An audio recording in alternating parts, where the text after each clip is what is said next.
ඒක නිසා උන් දෙන්න කතාවද බැන්දම අක්කයි අයියලා ගෙදර ඉන්නේ. උන් දෙන්න පාඩුවේ උන් දෙන්න ගෙදර ඉන්නේ. මේ මොනවද ඉතින් නන්දිකාන් විතර මෙන්නේ ආයේ නන්දම්මල බෑනලගේ ප්‍රශ්නයක් නෑනේ. මේ ලෝකේ සදාතනික ප්‍රශ්නේ තියෙන්නේ නන්දම්මගේ ලේලි. ඒ නිසා අක්ක පොඩ්ඩක් ඒ වයින් ඈත්ලා හිටියොත් මුන් දෙන්නට දෙයියනේ කියලා පවුල් ගන්න පුළුවන්. මල්ලිමට ආඩපාලි කියනවද? නෑ. කිසිම ආඩපාලියක් නෙමෙයි අක්කේ අක්කවර කියලා තේරුම් ගන්න එපා. මොකද මේවා මේ විදිහට කෙලින් කිව්වේ නැත්නම් කවදා හරි ප්‍රශ්න.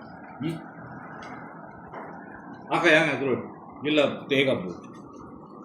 තේ ටිකක් නම් බොන්න බැරි.